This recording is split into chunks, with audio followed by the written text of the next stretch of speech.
தமிழர் உரிமை பறித்ததப்பா இந்திய தேசியம், அதற்கு துணையாக இருந்ததப்பா திராவிட தேசியம். இதற்கெல்லாம் தீர்வு தாங்க தமிழ் தேசியம், அதற்கு தமிழரெல்லாம் ஒன்றுபடல் மிகவும் அவசியம். உண்மையை தமிழ் வாயால் மம்மி என்றழைத்தாய், அழகு குழந்தையை பேபி என்றழைத்தாய். அன்னையை தமிழ் வாயால் மம்மி என்றழைத்தாய், அழகு குழந்தையை பேபி என்றழைத்தாய். என்னடா தந்தையை தாடி என்றழைத்தாய், இன்னுயிர் தமிழை கொன்று தொலைத்தாய். தமிழா நீயே சொன்னாய் கடவுளுக்கு எல்லாம் தெரியும் என்று, இன்று உன் வாயே சொன்னது கடவுளுக்கு தமிழ் தெரியாதென்று. நீ முன்பு சொன்னது சரியா இல்லை பின்பு சொன்னது சரியா, இரண்டும் சரி என்றால் நீ என்னக்குள்ள நரியா. உறவுகள் அனைவருக்கும் வணக்கம். இன்றைக்கு நாம் ஒரு நேர்காணலில் நாம் தமிழர் கட்சியினுடைய மாநில கொள்கை பரப்பு செயலாளர் பசும்பொன் அவர்களை சந்திக்க இருக்கின்றோம். பல்வேறு கேள்விகளை அவர் முன்னே கேட்போம். பேச்சாளர் அதோடு பாடகரும் கூட, அவரிடம் பேசுவதற்கு நிறைய இருக்கின்றது. வாருங்கள். வணக்கம் ஐயா. வணக்கம். வணக்கம். சமர் தொலைக்காட்சி நேயர்களுக்கு என்னுடைய புரட்சி கலந்த வணக்கத்தை தெரியப்படுத்திக் கொள்கின்றேன். வணக்கம். நாம் தமிழர் கட்சி எப்படி செயல்பட்டுக்கிட்டு இருக்குது? இப்போ தென்காசி மாவட்டம், திருநெல்வேலி மாவட்டத்தில் அதனுடைய செயல்பாடுகள் பற்றி சொல்லுங்கள். நாம் தமிழர் கட்சினாலே மற்றொரு அரசியல் கட்சியில் ஒரு மாற்று அரசியல் புரட்சி அப்படின்னு சொல்லுவோம். கண்டிப்பாக. ஏன்னா இப்போ மாற்று அரசியல் புரட்சி அப்படி என்னன்னா, இப்போ இருக்கக்கூடிய திராவிட கட்சியில் என்ன அரசியல் பண்ணிட்டுன்னா ஒரு செய்தி அரசியல். சரி. அது ஒரு விளம்பர அரசியல் பண்ணுறாங்க. கண்டிப்பாக. ஏன்னா சேவை அரசியல் கிடையாது. ஏன்னா நாங்கள் என்னென்னா மக்கள் அரசியல், ஆனால் மக்கள் வாழணும், பல்வேறு உயிரினங்கள் வாழணும் அப்படின்னா ஒரு மண்ணுக்கான அரசியல் எடுக்கணும். கண்டிப்பாக. ஏன்னா அந்த பூமி இருந்தால் தானே பூமியில் வாழக்கூடிய மக்கள் கும்பிடக்கூடிய சாமி எல்லாமே உயிரோடு வாழ முடியும். அதுக்காண்டி தான் மற்றவர்களெல்லாம் மக்களுக்கான அரசியல் பண்ணிக்கிட்டு இருக்கிற சூழ்நிலையில் நாம் தமிழர் கட்சி ஒரு மாற்று அரசியல் புரட்சின்னு சொல்லிக்கிட்டு மண்ணுக்கான அரசியலை நாங்கள் இப்போ பண்ணுறோம். கண்டிப்பாக. திராவிட கட்சிகளுடைய அந்த நடவடிக்கைகள், அதாவது தமிழர் சார்ந்த அமைப்புகள் இன்றைக்கு ஒரு எதிரி போன்ற ஒரு பாவனையில் இன்றைக்கி திராவிட கட்சிகள் கையாண்டுக்கிட்டு இருக்கு. இது எப்படி கையாளுறீங்க இந்த விஷயத்தை? அதான் இப்போ அந்த திராவிட கட்சிகள் ஏன் தமிழ் தேசிய அமைப்புகளையோ தமிழ் தேசியம் பேசுகிற கட்சிகளையோ அது எதிரியாக நினைக்க அப்படின்னா, ஏன்னா இப்போ தான் அது உண்மையான எதிரியை சந்திக்குது. சரி. ஏன்னா இதுக்கு முன்னாடி இப்போ திமுக இருந்தது, அதுக்கு முன்னாடி இது காங்கிரஸ் ஏற்றுது. காங்கிரஸும் திமுகவுக்கும் வேறுபாடு கிடையாது. அதே மாதிரி இப்போ தற்பொழுது களத்தில் இருக்கிற பாரதிய ஜனதா கட்சி ஏற்றுக்கிட்டு இருக்கு. பாரதிய ஜனதா கட்சிக்கும் திமுகவுக்கும் வேறுபாடு கிடையாது. அது மாதிரி அதிமுகவும் இருந்தது, அதிமுகவுக்கும் அதுக்கு வேறுபாடு கிடையாது. எல்லாம் ஆள் மாற்றம் தான். இது அவனுடைய கொள்கையெல்லாம் ஒன்று தான். இப்போ பாரதிய ஜனதா கட்சியும் காங்கிரஸ் கட்சிக்கும் என்ன வேறுபாடுங்க? கொள்கை வேறுபாடுங்க.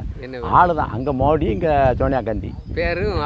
ஆளும் தான். வேறு மீதியெல்லாம் வெளியுறவு கொள்கை, பாரதிய ஜனதா கட்சியினுடைய வெளியுறவு கொள்கையும் ஒன்று தான், காங்கிரஸ் கட்சியினுடைய வெளியுறவு கொள்கையும் ஒன்று தான். பாரதிய ஜனதா கட்சியினுடைய தொழில் கொள்கையும் உலகமயமாக்கல், தனியார்மயமாக்கல், தாராளமயமாக்கல். அதே மாதிரி காங்கிரஸ் கட்சியினுடைய கொள்கையும் உலகமயமாக்கல், தனியார்மயமாக்கல், தாராளமயமாக்கல். ஆனால் காங்கிரஸ் மதச்சார்பையின்மைன்னு சொல்லுது, இவங்க இந்துத்துவ அப்படின்ற மாதிரியான ஒரு விஷயங்களை இருக்கு இல்லையா? ஆமாம், அது வேறுபாடு தானே? ஆமாம், அது வேறுபாடு. என்ன அப்படின்னா, காங்கிரஸ் கட்சி இது இப்போ கொஞ்சம் ரேஸாக பேசுவான். சரி. ஏன்னா இவங்க வெளிப்படையாக பேசுவாங்க. சரி. அதுதான், வேறு ஒன்றும் அதில் வேறுபாடெல்லாம் ஒன்றும் கிடையாது. அதே மாதிரி இங்கே தமிழ்நாட்டில் நீங்கள் அதிமுக திமுக எடுத்துக்கிட்டீங்கன்னா ரெண்டும் ஒன்று தான். என்ன, இவன் வரும்போது காங்கிரஸ் கட்சியோட கூட்டணி நிற்பான், அப்புறம் பாரதிய ஜனதா கட்சியோட கூட்டணி போவான், அப்புறம் அதுக்கப்புறம் அவன் வரும்போது இவன் ரெண்டு கட்சியோட கூட்டணி நிற்பான். ஆனால் இதனுடைய அதிமுக திமுக என்ன கொள்கைன்னா, இதுவும் அந்த காங்கிரஸ் கட்சியினுடைய வெளியுறவு கொள்கை தான் இதனுடைய கொள்கை ஏற்றுக்கிடுவாங்க. அந்த தொழில் கொள்கையை தான் இவங்க ஏற்றுக்கிடுவாங்க, அதனுடைய கொள்கையை தான் இவங்க ஏற்றுக்கிடுவாங்க. இதுக்குன்னு ஒரு தனிப்பட்ட கொள்கை எதுவுமே கிடையாது. என்ன, இப்போ இதை நீங்கள் பாடகர் அப்படிங்கிறதுனால அந்த சில கேள்விகள் கேட்குறேன். இப்போ திமுக போன்ற மேடைகளில் பாடல்கள் பாடப்படுது. அதெல்லாம் பார்த்தீங்கன்னா ஒரு தனிநபரை, அதாவது நம்ம கருணாநிதி எடுத்துக்கிட்டாலும் பாளையங்கோட்டை சிறையிலே பாம்புகள் பள்ளிகள் நடுவினிலே இப்படியெல்லாம் ஒரு தனிநபரை போற்றி ஒரு பாடல்கள் மேடைகளில் பாடப்படுது. இதில் நீங்கள் என்ன டிஃப்ரெண்ட், அதாவது மாற்று என்ன பாடல்? அதாவது அந்த தனிநபர் சார்ந்து அது அந்த திராவிட இயக்கமே எப்படி ஒரு பிம்பம்னா, எப்படி நம்ம வானம் தோண்டாமல் வீடு கட்டினா நிலைக்காதோ அதே மாதிரி திராவிடமே ஒரு மாயை பிம்பம் தான் அது தனிநபர் துதிபாட்டில் வழிபாட்டில் பிம்பத்தையே இது நிற்பாங்க. சாதாரணமாக பார்த்தீங்கன்னா கலைஞரெல்லாம் எல்லாம் தெரியும்ப்பா, அவருக்கு தெரியாது எதுவுமே கிடையாதுப்பா, முத்தமிழ் அறிஞர், ஆமாம், கதை எழுதுவார், வசனம் எழுதுவார், நடிப்பார், பாடுவார், எல்லாம் செய்வார். அவரை மாதிரி ஒரு ஆளுமை அந்த வரலாற்றிலே கிடையாது அப்படின்னு சொல்லுவான். அந்த இது வந்து ஒரு பெரிய பிம்பம். நம்ம என்ன கேட்கோம்னா அவ்வளோப்பா எல்லாம் தெரியுமாப்பா, ஒரு கிளாஸ் தேநீர் போட சொல்லு கலைஞர், ஒரு 2 பேத்துக்கு சமையல் பண்ண சொல்லு. யதார்த்தமான இது தெரியாமல் இப்படியே அவர் அப்படி இவர் எப்படி அந்த அறிஞர் இந்த அறிஞர்னு சொல்லி அப்படியே ஒரு மாயை பிம்பத்தாலே கட்டமைக்கப்பட்டதான் அது. அதை எதுக்கு இன்னொரு மாயை பிம்பம் அதிமுகங்கிறது மாயப்பம்பம். அப்போ அந்த மாயப்பம் இந்த மாயப்பம்பத்தை எதுக்கு பண்ண முடியாது. என்ன அப்போ அந்த மாயப்பம் வந்து எப்படின்னா அப்படியே ஊதி பெருக்கப்பட்ட பலூன், அந்த பலூனை பார்த்து சின்ன குழந்தையில வந்து மகிழ்ச்சியடையும் பாருங்க. அதே மாதிரி அந்த கட்டியமைக்கப்பட்ட மாய பிம்பத்தை பார்த்து நம்ம தமிழர்களை வந்து ஏமாந்து அப்படியே ஆன்னு பார்த்துட்டு இருந்தாங்க. இப்போ நீங்கள் கேட்டல ஆரம்பத்தில் அந்த தமிழ் தேசிய அமைப்பில் மொத்தம் ஏன் அவங்க இருக்காங்க அப்படின்னு, இதுதான் அந்த மாய பிம்பத்தை உடைக்க வந்து சின்ன சின்ன தூசி. ஆமாம், தத்துவம் சார்ந்து ஓடிக்கும் போது அது உடைபடும். முதல்வராக ஸ்டாலின் இருக்கிறாரு. ஆமாம், அவருடைய தோற்றத்துக்கே பல லட்ச ரூபாய் செலவழிக்கதா சொல்கிறாங்களே, இது உண்மைதானா?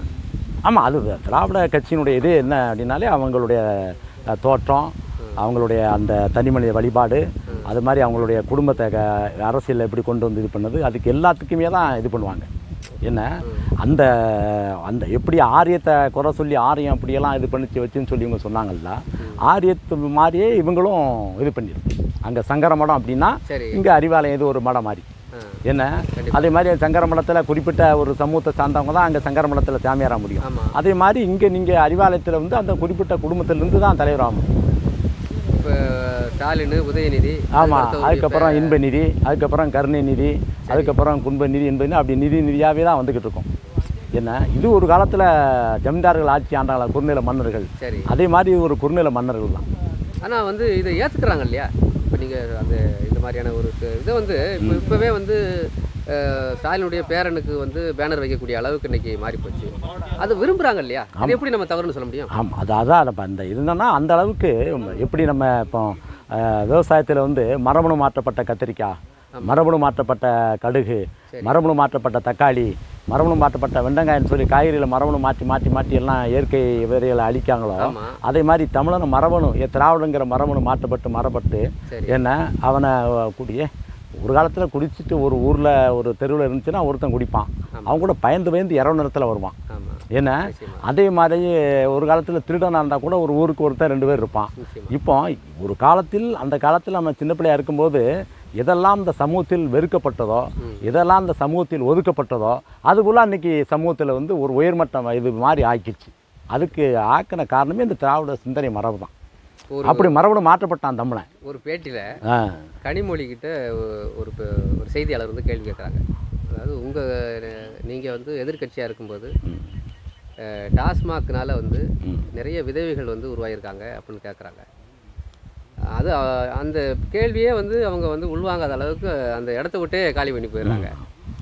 இப்போ இந்த மாதிரியான ஒரு சூழ்நிலைகள் வந்து இப்படி இருக்குது. திராவிட கட்சிகள் வந்து இப்போ இது எப்படி வந்து டாஸ்மாகை வந்து நிறுத்துவாங்க அப்படின்ற மாதிரி நான் ஒரு அந்த கசாப் கடைக்காரன்ட்ட போய் நீங்கள் வந்து வள்ளலாருடைய கொள்கை அவன்கிட்ட சொன்னால் எடுபடுமா? நம்ம உயிரை விதைக்காதுன்னு சொன்னால் எடுபடுமா? அது மாதிரி போய் நீங்கள் கனிமொழிட்டையும் போய் உதயநிதி ஸ்டாலின்ட்டையும் ஸ்டாலின்ட்டையும் போய் சாரை கடையை திறக்காத அவங்க தானே வந்து டாஸ்மாக் எதிர்த்து வந்து ஆர்ப்பாட்டம்லாம் பண்ணி போராட்டம்லாம் பண்ணாங்க. அதான் அந்த இரண்டகம், இரட்டை சிந்தனை, இரண்டகர்கள், அரம்பர்கள் தான் திராவிடர்கள்.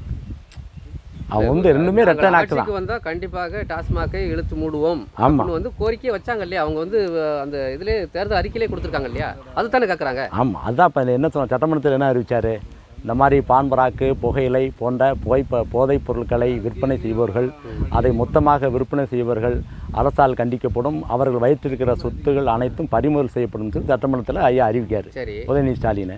சரி, அப்போ நான் இதில் மதுபான கடைன்னு சொல்லி டாஸ்மார்க்னு திறந்து வச்சுட்டு அப்போ அங்கே என்ன புண்ணிய தீர்த்தமாக நீங்கள் வச்சுருக்கீங்க? சரி, அதைத்தான் இப்போ இங்கே கேட்க. ஏன்னா முன்னாடி கேட்கல, ஏன்னா அதிமுககாரன் கேட்க முடியாது, அவனும் அதை வச்சுருந்தான். காங்கிரஸ்காரன் கேட்க முடியாது, அவனும் தப்பு பண்ணியிருக்கான். பாரதிய ஜனதா கட்சிக்காரனும் கேட்க முடியாது. இப்போ தமிழ் தேசிய அமைப்புகள் உங்களை மாதிரி தூய பால் கறந்த பாலை போன்ற கொள்கை உறுதியோடு கொண்ட கூட்டம் வந்து கேட்கு. நீ சொல்ல நீ தான் சொல்ல போதைப் பொருள். அப்போ அந்த சாராய கடையை திறந்து வச்சு அங்கே சாராயம் வித்துட்டுருக்கிய, அதில் திருத்தமா அது? அப்போ அந்த சாராயால் யார் வச்சுருக்கிறா? திமுக குடும்பத்தில் 6 பேர் வச்சுருக்கான், அதிமுகவில் 5 பேர் வச்சுருக்கான். அப்போ இவங்க சொத்துக்களை பறிமுதல் பண்ணணும் அப்படின்னு நம்ம சொல்லும்போது பாசிசம், தீவிரவாதி, பிரிவினவாதி, இவன் நாட்டுக்கு ஆக மாட்டான் அப்படிங்கிறத அப்படி இது பண்ணுவாங்க. அதனால் இவங்க வந்து ஒட்டு மொத்தமாக எப்படி சாராயம், மது, கொலை, கொள்ளை, கற்பழிப்பு இன்னும் இது இருக்குது பாருங்கள், சமூகத்தால் வெறுத்தொழிக்கப்பட்ட இதுகள் இருக்கோ, அதே மாதிரி அதோடு வெறுத்தொழிக்கப்பட வேண்டியதான் திராவிடம்ங்கிற தத்துவம். இப்போ கனிம வளம் இதை வந்து ஒரு சூறையாடி அல்லது வேறு மாநிலங்களுக்கு எடுத்து செல்லக்கூடிய வகையில் வந்து இன்றைக்கி இருக்குது. இதை வந்து எதிர்த்து வந்து பல்வேறு அமைப்புகள், நாம் தமிழர் உட்பட எல்லா அமைப்புகளும் இன்றைக்கி போராடிட்டு தான் இருக்காங்க. ஆனால் இது வந்து செவி சாய்க்கிற மாதிரியே இல்லையே இந்த விஷயங்களில் அரசு செவி சாய்க்க மாட்டாங்க. ஏன்னா இன்றைக்கி வந்து கனிமூலம் தான் திராவிட முன்னேற்ற கழகத்தை வந்து உயிர்ப்போடு வச்சுக்கிட்டு இருக்கு. ஏன்னா இப்போ அதுக்கு முன்னாடி உள்ள இயற்கை வளங்களை போல் சூறையாடிட்டாங்க. ஏன்னா தமிழ்நாட்டில் 36 ஆறு ஓடுது, 36 ஆறையும் அழிச்சு ஒழிச்சிட்டான், மணலை அள்ளி முடிச்சாச்சு, நீ மணல் கிடையாது. அப்போ அதுக்கப்புறம் இருக்கக்கூடிய மற்ற கனிம வளங்கள் எல்லாம் இயற்கையானது போல் இப்போ அந்த தஞ்சாவூர் மாவட்டத்தை நீங்கள் எடுத்துக்கிட்டீங்கன்னா மீத்தேன் ஈத்தேன் சொல்லி திட்டங்களை போட்டு எல்லாம் இது பண்ணிட்டு இருக்காங்க. அதே மாதிரி பெட்ரோல் டீசல் எடுத்து நாசப்படுத்திட்டாங்க. அதே மாதிரி இன்றைக்கி கடல் சார்ந்த பகுதிகள் முழுக்க இன்றைக்கி அந்த இந்த திட்டம் ஒரு கடல்சார் திட்டம்னு சொல்லி ஒரு திட்டத்தை கொண்டு வந்து சாகர்மாலா திட்டம் அப்படிங்கிற ஒரு திட்டத்தை வந்து கொண்டு வருது மோடி அரசு. இதுக்கு வந்து பல்வேறு உதவிகள் எல்லாமே பண்ணிக்கிட்டு இருக்காங்க. ஏன்னா அப்போ எல்லாத்தையும் பண்ணும்போது முக்கியமான திட்டங்கள் முழுக்க மத்திய அரசுக்கு போயிருது. இதில் அவங்க கமிஷன் அடிக்க முடியாது. அப்போ இவங்களுக்கு முழுக்க பணம் கொடுக்கக்கூடிய ஒரே தொழில் வந்து இந்த கனிம வளம் தான். ஏன்னா அவன் வந்து அதை பாறையாக பார்க்கான். அதுக்கு தான் நாங்கள் என்ன சொல்கிறோம்னா, நாம் தமிழ் கட்சி வந்து நீங்கள் மற்ற கட்சியிலேருந்து என்ன வேறுபடுதுன்னா, அவன் வந்து மக்களுக்கான அரசியல், நாங்கள் வந்து இந்த மண்ணுக்கான அரசியல். அதனால் அந்த மலை உடைக்கப்படும் போது எங்களுடைய தலை போகுது, பூமி தாயின் தலையை உடைக்கியாடா அப்படின்னு சொல்லி நாங்கள் கொதிக்கும். மரங்களை இப்போ திமுககாரன் திராவிட கட்சிக்காரன் மரமாக பார்ப்பான். நாங்கள் மரத்தை மரமாக பார்க்க கிடையாது. ஏன்னா மரம் இந்த மண்ணின் வந்து வரோம், அது எங்களுக்கு உயிர்காற்றை கொடுக்கக்கூடிய ஆக்சிஜனை கொடுக்கக்கூடிய ஒரு மரம்னு நாங்கள் பார்க்கோம். அதான் அந்த மண்ணை ஏன்னா மண்ணுக்கான அரசியல் பண்ணாமல் மக்களுக்கான அரசியல் வெல்லாது. ஏன்னா அதனால தான் இன்றைக்கி முக்கியமாக அதை நம்ம பார்க்க வேண்டியிருக்கு. ஏன்னா இன்றைக்கி பில்கேட்ஸு உலக பணக்கார வரிசையில் இன்றைக்கி அவர் ஒரு இடத்துல இருக்கார். இன்றைக்கி எப்படி தடுப்பூசி கொரோனாங்கிற இல்லாத நோயை கொண்டு வந்து தடுப்பூசியை கோடிக்கணக்கான ரூபாய் விற்பனை பண்ணியிருக்காரோ, அவரே என்ன சூழ்நிலைக்கு வாராருன்னா, இனி வருங்காலத்தில் உணவுக்கான தேவை எப்படி இன்றைக்கி வந்து உலக சந்தையை வந்து பெட்ரோல் டீசல் தீர்மானிக்கிறதோ, அதே போல் இன்னும் வருங்காலத்தில் உணவு தான் தீர்மானிக்கும். என்ன அப்படிங்க அதை கணக்கில் கொண்டு தான் இன்றைக்கி உலகத்தில் இருக்கக்கூடிய அனைத்து நாடுகளையும் கிட்டத்தட்ட இன்றைக்கி லட்சக்கணக்கான ஏக்கர் நிலங்களை இன்றைக்கி பில்கேட்ஸ் வாங்கி குவிக்கார். ஆமாம். அப்போ இப்போ நம்ம இது பண்ணுவோம், இங்கே தான் நம்மளை ஏற்கனவே பண்ணிக்க விவசாயம் பண்ணால் லாபம் கிடையாது, நட்டம் ஆயிரும், விவசாயம் பார்த்தீங்கன்னா உனக்கு பொண்ணு கொடுக்க மாட்டாங்க அப்படின்னு சொல்லி இவனை விவசாயத்திலேருந்து அப்புறப்படுத்தி, அதே மாதிரி இவனை உழைப்பிலேருந்து அப்புறப்படுத்தி கடனை வாங்கி இந்த இலவச பிச்சைக்காரர்களை திட்டங்களை கொண்டு வந்து இவனை வந்து அப்படியே அப்புறப்படுத்திட்டு வட இந்தியர்கள் பீகார்காரனையும் உத்தரப்பிரதேசக்காரனையும் கொண்டு வந்து இங்கே வந்து நம்மளை உழைக்க நீ தான் குடிச்சிட்டு உன்னால் வேலை பார்க்க முடியலை, ஆனால் வட இந்தியக்காரன் வரோம் நாங்கள் வேலை கொடுக்கோம் அப்படிங்கிறக்கூடிய இவனே கேள்வியை இது பண்ணிவிட்டு. ஆமாம், அதான் ஒட்டுமொத்த மரபணு மாற்றப்பட்ட ஒரு இனமாகவே தமிழினத்தை இந்த திராவிட இயக்கம் வந்து மாற்றி. நீங்கள் கேட்டேன்னா கேட்பான், நாங்கள் மனித வள குறியீடு, தமிழ்நாட்டோட கேரளாவை பாரு, தமிழ்நாட்டோட உத்தரப்பிரதேசத்தை பாரு, தமிழ்நாட்டோட பீகாரை பாரு அப்படிம்பான். நீ தான் வளர்ந்துருக்குன்னு சொல்லலாம். தமிழ்நாடுனா ஒரு வளர்ந்த நாடு, சிங்கப்பூரை பாரு, ஒரு கங்கேரியை பாரு, ஒரு மலேசியா பாரு அப்படின்னு சொல்லி நீ ஒப்பிட்டீங்கன்னா நீ ஒரு சரியான ஆம்பளை. அவனை பிச்சைக்காரனா, நீ நல்ல ஒரு பணக்காரனை போய் பிச்சைக்காரன் எப்படி ஒப்பிடலாம் கேட்பாங்க. புள்ளிவரத்தை சொல்லுவாங்க. அந்த திராவிட மாடல் அந்த வாய்ச்ச வடால் இருக்காங்களா, வாடகை வாயிருக்கான் பாருங்க. ஆமாம், திராவிட மாடல்லாம் எல்லாம் சாதிச்சுது அப்படிமா. என்னத்தை நீ சாதிச்ச? அவன் இந்த புள்ளிவர கணக்கே சொல்லுவான். இந்த புள்ளிவரம் தான் வளர்ந்த நாடுகளும் புள்ளிவரத்தை தான் சொல்லுது. அது என்ன இந்த புள்ளிவரத்தை சொல்லி திராவிட மாடல் வரப்போய் தான் இப்படி வளர்ச்சி வந்ததுன்னு சொல்லி இந்த திராவிட இயக்கம் செய்யக்கூடிய இந்த ஊழல்கள், இந்த திராவிட இயக்கம் சேர்ந்த தனி மனித வழிபாடுகள், இந்த திராவிட இயக்கம் செய்த இந்த சீர்கேட்டுகளை மறைக்கிறதுக்காண்டி இந்த இதுகளெல்லாம் பண்ணுவான். இங்கே இப்போ பார்த்து பக்கத்து மேலே தானே பினராயி விஜயன் இருக்காரு. ஏன்னா சாதாரணமாக தான் போகிறாரு. ஏன்னா இங்கே ஒரு முதலமைச்சர்லாம் இவர் சாதாரணமாக போக மாட்டேங்காரு. அவர் வரானா 1 மணி நேரத்துக்கு எல்லாம் இது பண்ணி வச்சுருக்காங்க. என்ன எப்படி ஒரு இது நடக்க, அந்த ஒரு இதுதான். இப்போ சமீபத்தில் ஒரு விவசாய நிலத்தை பார்க்கறதுக்காக போகிறாரு. ஒரு சிவப்பு கம்பளத்தை அவருக்காக விரித்து அந்த அதில் வந்து அவரை வந்து கூப் மாதிரி கூட்டி வந்து காட்டுறாங்க. இதெல்லாம் வந்து எப்படி வந்து மக்கள் வந்து சகிச்சுக்க? அதான் அந்த தேதியை நீங்கள் பார்க்கும்போது தன்னாலே தெரியும் நம்ம மண்ணுக்கானவன் இல்லைன்னு தெரியும். இவன் மண்ணுக்கானவன் இல்லை. ஏன் மண்ணுக்கானவன் அப்படின்னா அந்த மண்ணில் இறங்குவான், விவசாயோடு போவான், விவசாய நிலத்தில் இறங்குவான், சகதியில் இறங்குவான், அவன் வலி தொடையும், அவன் வடிக்கிற அந்த கண்ணீர், அவன் உடம்பில் பூத்திருக்கூடிய அந்த வேர்வையெல்லாம் அவனுக்கு தெரியும். ஏன்னா இவன் அந்த இருந்து வரல, இவன் தமிழ்நாட்டு மண்ணுக்கானவன் கிடையாதுல்ல. நீ நல்ல ஒரு தமிழ்நாட்டு மண்ணுக்கானவனா நீ தமிழ்நாட்டு மண்ணில் நீ மிதிக்கணும். ஏன்னா நீ அப்போ தமிழ்நாட்டு மண்ணிலே மிதிக்காமல் நீ இதில் வந்தேன்னா நீ எப்படி உண்மையான தமிழ்நாட்டுக்கு தலைவனாக நீ ஆக முடியும்?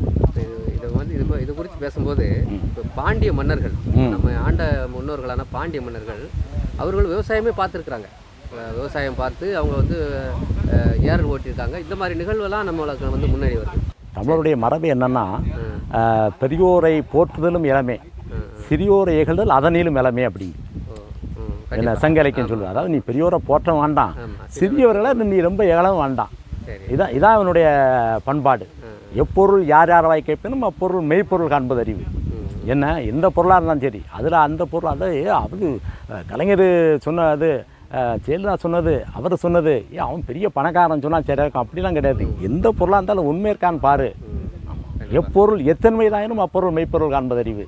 அது எப்படிப்பட்ட இதாக இருந்தாலும் சரி அதுலேயும் உண்மை இருக்கான்னு பாரு அப்படின்னு சொல்ல நம்ம வளர்த்தெடுக்கப்பட்ட ஒரு மரபு. இந்த மரபுகளை ஃபுல்லாக மாற்றி என்ன இந்த இப்போ நேற்று ஜூன் 3ஆம் தேதி கருணாநிதிக்கு பிறந்த நாள்னு சொல்லி நவீன தமிழகத்தின் தந்தை யாரு? கருணாநிதி. சரி, நவீன தமிழகத்தின் தந்தையாம். நம்ம நவீன தமிழகம்னா அவங்களுடைய நவீன தமிழகம், அவங்க மட்டுமே நல்லா இருக்கிற அவங்க நவீன தமிழகம்னா அவங்களுடைய நவீன தமிழகம். அந்த தமிழகத்தில் என்னென்னா நம்ம தமிழகத்தில் தமிழர் மரபில் கொலை செய்யக்கூடாது. அவங்கள எத்தனை பேர்லாம் நீ கொலை செஞ்சுக்கலாம் பதவிக்கு வந்துருக்கு. இங்கே கொள்ளையடிக்கக்கூடாதுங்கிறது மரபு, தமிழர் மரபு. அவன் வந்து நீ எவனாலும் எந்த பொருளாலும் கொள்ளையடிச்சு எனக்கு ஒரு பங்கை கொடு. பங்கு மட்டும்தான். ஆமாம், இங்கே வந்து குடிக்கக்கூடாது. குடி வந்து உடலை கெடுக்கும், குடும்பத்தை கெடுக்கும். நம்ம தமிழர் மரபு. திராவிட மாடல் என்னது, குடிக்க வச்சு கெடுக்கும். ஏன்னா காயில் வெத்தலை வாக்கு புயலை போட்டால் கெட்ட வழக்கம்னு சொல்லுவான். ஆனால் கணேஷ் புயலை போட்டால் நல்லதும்பான். என்ன அது போதைப்பொருள். ஆனால் சாராயம் வந்து போதைப்பொருள் கிடையாது. என்ன அது மாதிரி ஒருவனுக்கு ஒருத்தி என்பது தமிழர் மரபு. திராவிட மாடல் வந்து ஒருத்தனுக்கு 3 பேர். எடுத்துக்காட்டு அது நவீன தமிழகத்தினுடைய தந்தை ஐயா தான். ஆமாம், 3G வந்து அன்னைக்கே கிட்டத்தட்ட 1945 50 காலகட்டங்களே 3G அறிமுகப்படுத்தினது அவர் தான், ஐயா கருணாநிதி. 3G என்ன பார்த்த அம்மா தயாளம்மா, ராசாத்தி அம்மா, அது மாதிரி இன்னொரு அந்த அம்மா பேர் கூட வரமாட்டோம், 3 பேர் 3G அவர் தான் அறிமுகப்படுத்தினது. என்ன உதயநிதி கருணாநிதியுடைய மருமகன் காலத்தில் 2G ஸ்பெக்ட்ரம் வழக்கு. இன்றைக்கி உதயநிதி ஸ்டாலினுடைய மருமகன் காலத்தில் சபரீசன் காலத்தில் C². இதான் நவீன தமிழகத்தினுடைய தந்தை. ஆமாம், நம்ம தமிழகத்தில் காவிரி தண்ணீர் வந்தது, முல்லை பெரியார் தண்ணி வந்தது, பாலாறு வந்தது, கச்சத்தீவில் போய் மீன் முடிச்சுட்டு இருந்தோம். நவீன தமிழகத்தின் தந்தை ஆட்சி காலத்தில் காவிரியில் தண்ணி இல்லை போராட்டம், முல்லை பெரியாரில் தண்ணி இல்லை போராட்டம், பாலாறில் தண்ணி இல்லை போராட்டம், செண்பகவல்லியில் தண்ணி இல்லை போராட்டம். இதான் நவீன தமிழகத்தினுடைய தந்தை. புரியுதா உங்களுக்கு? நம்ம வந்து சாதாரணமாக கொலை செய்யக்கூடாது, தப்புடா, அடுத்த பொருளை திட்டக்கூடாது, தப்புடா, அடுத்தவனை தரக்குறவா பேசக்கூடாது, தப்புடா, உயர்ந்தவர்களை மதிக்கணும், தப்புடா, தமிழர் மரபு.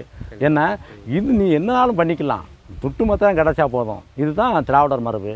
அதனுடைய தந்தை தான் ஐயா கருணாநிதி அவர்கள். நாம் தமிழர் கட்சி ஆமாம் எந்த அளவுக்கு வளர்ச்சியில் இருக்குது?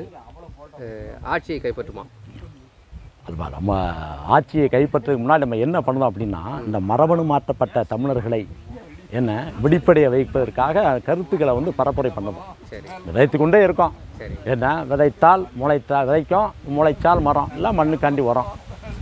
ஏன்னா எப்படி நம்ம அன்றைக்கி வெள்ளையர்காரன் வந்த காலத்தில் வந்து நம்ம பாட்டன் சுந்தரங்கிலேருந்து அழகுமுத்துக்கோலேருந்து புலித்தேவன்லேருந்து காலத்தில் போராடினா உடனே இவங்களை அடித்து விரைச்சிடுவோம் அப்படின்னு சொல்லி அவன் இது பண்ணலை. நம்ம இன்றைக்கி இந்த போராட்டத்தை நடத்தும். பிற்காலத்தில் வரக்கூடிய தலைமுறைகள் வந்து கண்டிப்பாக அதை அவங்களுக்கு விடுதலை கிடைக்குங்கிற தொலைநோக்கு இதில் போராடினாங்க. அதே மாதிரி இந்த மண்ணில் மரபணு மாற்றப்பட்ட கத்திரிக்காய் தக்காளி மாதிரி ஆக்கப்பட்ட தமிழர்களை மீண்டும் தமிழனுடைய மொழி, தமிழுடைய பண்பாடு, தமிழுடைய வரலாறு, தமிழுடைய அரசியல், தமிழுடைய மெய்யியல், தமிழுடைய வழிபாடு எல்லாத்தையும் அவனுக்கு நம்ம சொல்லி அந்த கருத்துக்களை பரப்புகிறோம். ஏன்னா இதுக்கு முன்னாடி என்ன பார்த்தீங்கன்னா திராவிட ஆட்சி காலத்தில் ஊடகம் ஃபுல்லாக அவன்கிட்ட தான் இருந்தது. ஏன்னா நம்ம கையில் ஊடகம் இல்லை. இப்போ இந்த உலகமயங்கிற ஒரு என்னென்னா இந்த கிறுக்கங்கிழிச்சை வேட்டி கோவணத்துக்கு பயன்பட்ட கதை மாதிரி இந்த உலகமயத்தினுடைய விளைவாக ஒவ்வொரு தம்பியல் கையிலையும் அந்த முதலாளித்தினுடைய இது வந்து அது நல்லதோ கெட்டதோ ஒவ்வொரு கையிலையும் நம்ம அந்த இது இருக்குது, அலைபேசிங்கிற ஊடகம் இருக்குது. அப்போ அந்த ஊடகத்தை வந்து அவங்க இது பண்ண முடியாது.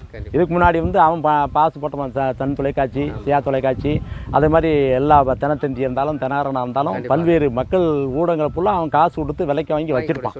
நம்ம செய்தியில் போட மாட்டான். இப்போ நம்ம தம்பியிலே ஒரு தம்பி உங்களை மாதிரி சமர் தொலைக்காட்சி மாதிரி போராளிகள் போராளிகள் கையிலையும் ஒரு அறிவாயுதம் வந்துருக்கு. அதனால் அவங்க ஒரு காலம் இனி தப்ப முடியாது. ஏன்னா அப்போ இந்த கருத்தியலை நவீன ஊடகத்தின் வழியாக பரப்பும். அது அங்கங்கே முளைச்சி வெடிக்கி.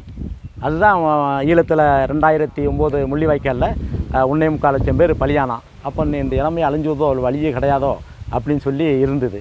ஏன்னா அந்த 1.25 லட்சம் ஈழத்தமிழர்கள் 2009 பலியானார்கள். அதே இது 2016 தமிழத்தில் 4.25 லட்சம் புலிகள் கூட்டத்தை வாக்குகளாக மாற்றி காட்டினார். பாராளுமன்ற தேர்தலில் 17 லட்சமாக மாற்றோம், அதுக்கப்புறம் 30 லட்சமாக வாக்குகளாக மாறுகிறது. ஏன்னா இதே மாதிரி இந்த வாக்குகள் வந்து அதுக்கான தொடர் முயற்சி போராட்டம் தான். ஏன்னா அந்த சமர் டிவி நேயர்களுக்காக ஒரு புரட்சிகரமாக பாடல் ஒன்று அதில் நீங்கள் அதில் ஒரு 2-3 செய்தியை மையமாக வச்சு ஒரு இது பண்ணிக்கிறதா நீங்கள் அதை இது பண்ணி கொடுக்கலாம். ஏன்னா அந்த இப்போ நம்ம சமகாலத்தில் காவிரி பிரச்சனை, முல்லை பெரியார் பிரச்சனை, அது மாதிரி இந்த தேசிய பிரச்சனை, திராவிட பிரச்சனை, இது எல்லாம் இது வந்து என்னென்ன கேடுகளை உருவாக்குது, அது மாதிரி இந்திய தேசியம் எப்படி நம்ம தமிழர் உரிமையை பறிச்சது அப்படிங்கிற ஒரு கருத்து வர்ற மாதிரி ஒரு பாட்டு. தமிழர் உரிமை பதித்ததப்பா இந்திய தேசியம், அதற்கு துணையாக இருந்ததப்பா திராவிட தேசியம். தமிழர் உரிமை பதித்ததப்பா இந்திய தேசியம், அதற்கு துணையாக இருந்ததப்பா திராவிட தேசியம். இதற்கெல்லாம் தீர்வு தாங்க தமிழ் தேசியம், அதற்கு தமிழரெல்லாம் ஒன்றுபடல் மிகவும் அவசியம். இதற்கெல்லாம் தீர்வு தாங்க தமிழ் தேசியம், அதற்கு தமிழரெல்லாம் ஒன்றுபடல் மிகவும் அவசியம். தமிழர் உரிமை பதித்ததப்பா இந்திய தேசியம், அதற்கு துணையாக இருந்ததப்பா திராவிட தேசியம். இறைவனுக்கு வடமொழியில் ஸ்லோகம் சொல்கிறான், இசையரங்கில் தெலுங்கு பாடி தமிழை கொள்கிறான். இசையரங்கில் தெலுங்கு பாடி தமிழை கொள்கிறான். இறைவனுக்கு வடமொழியில் ஸ்லோகம் சொல்கிறான், இசையரங்கில் தெலுங்கு பாடி தமிழை கொள்கிறான். பிற மொழியாம் ஆங்கிலத்தை தமிழில் கலக்கிறான், இவன் பிரச்சார சபா வைத்து இந்தி வளர்க்கிறான். பிற மொழியாம் ஆங்கிலத்தை தமிழில் கலக்கிறான், இவன் பிரச்சார சபா வைத்து இந்தி வளர்க்கிறான். தமிழர் உரிமை பதித்ததப்பா இந்திய தேசியம், அதற்கு துணையாக இருந்ததப்பா திராவிட தேசியம். காவிரியில் தண்ணீர் கேட்டா கன்னடன் அடிக்கிறான், கச்சத்தேவ திருப்பி கேட்டா சிங்களன் சுடுகிறான். காவிரியில் தண்ணீர் கேட்டா கன்னடன் அடிக்கிறான், கச்சத்தீவ திருப்பி கேட்டா சிங்களன் சுடுகிறான். கண்டுக்காம தில்லிக்காரன் பொன்னகைக்கிறான், இத கண்டுக்காம தமிழன் சாரத்தில் வீழ்ந்து கிடக்கிறான். தமிழர் உரிமை பதித்ததப்பா இந்திய தேசியம், அதற்கு துணையாக இருந்ததப்பா திராவிட தேசியம். சின்ன மாமி தொலைக்காட்சியில் தமிழை மிதிக்கிறார், பெரிய மாமி நேக்கு நோக்கு சொல்லி குதிக்கிறாள். சின்ன மாமி தொலைக்காட்சியில் தமிழை மிதிக்கிறாள், பெரிய மாமி நேக்கு நோக்கு சொல்லி குதிக்கிறாள். என்னடா தொலைக்காட்சி மாமிகள் கூத்து, இடம் கொடுத்த தமிழனை போய் சாத்தடா சாத்து. என்னடா தொலைக்காட்சி மாமிகள் கூத்து, இடம் கொடுத்த தமிழனை போய் சாத்தடா சாத்து. இப்படிங்கிற இந்த கருத்துக்களை மையமாக வச்சு அது ஒரு பாட்டு. அது என்ன அதே மாதிரி அந்த தமிழர் வழிபாடு, தமிழர் வழிபாடுனா இந்த நீங்கள் இந்த கோயில்களுக்கு நீங்கள் உள்ளே போனேன்னு வச்சுங்களா, இங்கு தமிழிலும் மத்தியம் செய்யப்படும் ஒரு பதாயம் வச்சுருப்பான். நீங்கள் உலகம்மன் கோயில் போனாலும் சரி, அந்த எல்லா கோயிலும் போனேன்னா வச்சுருப்பான். அதே ஒரு பெரிய அவமானம் பாருங்கள். தமிழ்நாட்டில் இருக்க தமிழன் கட்டிய கோயில், தமிழ் கடல் முருகன் தமிழில் கோயில், தமிழிலும் அர்ச்சனை செய்யப்படும். ஏன்னா ஆமாம், என் பெண்டாட்டிட்டா நானும் பேசலாம், ஆனால் மனைவியுடன் கணவனும் பேசலாம்னு சொன்னால் எப்படி இருக்கும், அதே மாதிரி. ஏன்னா அது நமது பூமியில். ஆமாம், ஏன்னா வந்து ஆர்டர் போடுற அளவுக்கு என்ன அப்போ அவன் தான் சொல்ல, கடவுள் தான் எல்லாத்தையும் படைச்சிருக்காரு, அப்போ கடவுளுக்கு எல்லா மொழியும் தெரியுங்களா, அப்புறம் கடவுளுக்கு மாத்திரம் சமஸ்கிருதம் தான் தெரியும், தமிழ் திட்டுனா அப்படிங்கிற கூடியது. அப்போ அந்த காலத்தில் ஒரு பாட்டு நாங்கள் போட்டோம். என்ன, நீயே சொன்னாய் கடவுளுக்கு எல்லாம் தெரியும் என்று, இன்று உன் வாயே சொன்னது கடவுளுக்கு தமிழ் தெரியாதென்று. நீ முன்பு சொன்னது சரியா இல்லை பின்பு சொன்னது சரியா, இரண்டும் சரி என்றால் நீ என்ன குள்ள நரியா, இரண்டும் சரி என்றால் நீ என்ன குள்ள நரியா. நீயே சொன்னாய், நீயே சொன்னாய், முழுதும் தெரிந்த கடவுளுக்கு மொழிபெயர்ப்பு ஏண்டா, மொழிபெயர்ப்பு கேட்கும் கடவுள் எங்களுக்கு வேண்டாம். முழுதும் தெரிந்த கடவுளுக்கு மொழிபெயர்ப்பு ஏண்டா, மொழிபெயர்ப்பு கேட்கும் கடவுள் எங்களுக்கு வேண்டா. இழிவு செய்யும் வடமொழியை கோயில் விட்டு விரட்டு, அட இன்னும் இன்னும் எத்தனை நாள் நடக்கும் இந்த புரட்டு, அட இன்னும் இன்னும் எத்தனை நாள் நடக்கும் இந்த புரட்டு. நீயே சொன்னாய் கடவுளுக்கு எல்லாம் தெரியும் என்று, இன்று உன் வாயே சொன்னது கடவுளுக்கு தமிழ் தெரியாதென்று. நீ முன்பு சொன்னது சரியா இல்லை பின்பு சொன்னது சரியா, இரண்டும் சரி என்றால் நீ என்ன குள்ள நரியா. நீயே சொன்னாய் 10 பாட்டு 8 தொகை 11 கீழ்கணக்கு, படைத்த எங்கள் தமிழோடு வழக்கனடா உனக்கு. 10 பாட்டு 8 தொகை 11 கீழ்கணக்கு, படைத்த எங்கள் தமிழோடு வழக்கனடா உனக்கு. முத்தமிழ் தாய் வாழும் மண்ணில் வடமொழியா போடா, அட மூச்சு போன வடமொழிக்கு கோயில் ஒரு கேடா, அட மூச்சு போன வடமொழிக்கு கோயில் ஒரு கேடா. நீயே சொன்னாய் கடவுளுக்கு எல்லாம் தெரியும் என்று, இன்று உன் வாயே சொன்னது கடவுளுக்கு தமிழ் தெரியாதென்று. நீ முன்பு சொன்னது சரியா இல்லை பின்பு சொன்னது சரியா, இரண்டும் சரி என்றால் நீ என்ன குள்ள நரியா. அந்த ஒரு வழிபாடு வரும். அருமை அருமை. அது மாதிரி அந்த நம்ம தமிழில் ஆங்கில வார்த்தைகளை கலந்து பேசாமல் பாருங்க. அப்படி பேசிக்கிட்டு நம்ம தமிழை எப்படி தமிங்கிலம், அதாவது உணவுப் பொருளில் கலப்படம் இருந்துச்சுன்னா அதை நம்ம கலப்படம்னு சொல்லி தண்டனை சட்டம் கொடுத்தாங்க. அரிசியில் கலப்படம்னா உடனே தண்டனை சட்டம் இருக்குது. ஆனால் நம்ம பேசக்கூடிய மொழியில் பிற மொழியை கலந்து பேசிக்கலாம். ஏன்னா அப்போ அந்த பேசுகிற தமிழர்களை பார்த்து, தமிழா நீ பேசுவது தமிழா நம்ம கேட்போம்ல, அதை நம்ம சாதாரணமாக சொல்லும்போது உங்களுக்கு தெரியாது. நம்ம தமிழா நீ பேசுவது தமிழா, அன்னையை தமிழ் வாயால் மம்மி என்று அழைத்தாய், அழகு குழந்தையை பேபி என்று அழைத்தாய், என்னடா தந்தையை டாடி என்று அழைத்தாய், இன்னுயிர் தமிழை கொண்டு தொலைத்தாய் அப்படின்னா ஓரளவு தெரிஞ்சவங்களும் கேட்கும். இதை பாமர மக்களுக்கும் அந்த செய்தியை கொண்டு போய் சேர்க்கணும்னா அதுக்கு ஒரு எஸ்ஐ வடிவத்தில் கொடுத்தா தான் சரியாக வரும்னு கண்டி அது ஒரு பாட்டு படிப்போம். தமிழா நீ பேசுவது தமிழா, அன்னையை தமிழ் வாயால் மம்மி என்று அழைத்தாய், அழகு குழந்தையை பேபி என்று அழைத்தாய், அன்னையை தமிழ் வாயால் மம்மி என்று அழைத்தாய், அழகு குழந்தையை பேபி என்று அழைத்தாய், என்னடா தந்தையை டாடி என்று அழைத்தாய், இன்னுயிர் தமிழை கொன்று தொலைத்தாய். தமிழா தமிழா நீ பேசுவது தமிழா,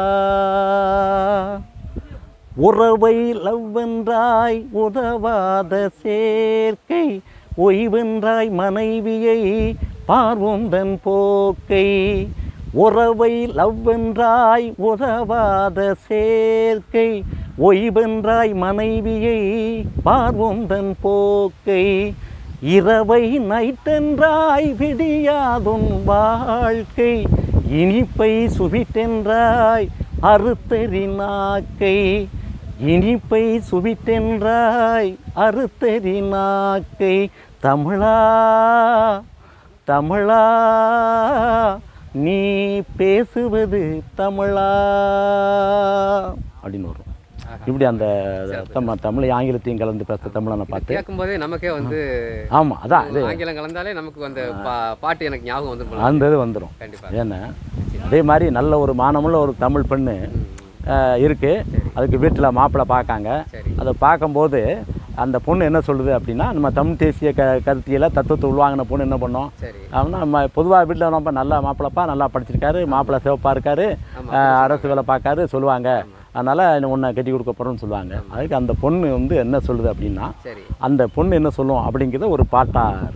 ஆமாம், என்ன பாட்டுனா, கன்னி தமிழோடு ஆங்கிலம் கலப்பவன் கணவனாய் வேண்டாம் எனக்கு, அம்மா கணவனாய் வேண்டாம் எனக்கு, நாளை என்னை மறந்து வேறு பெண்ணையும் கூடுவான் எதுக்கம்மா வேண்டாம் பிணக்கு.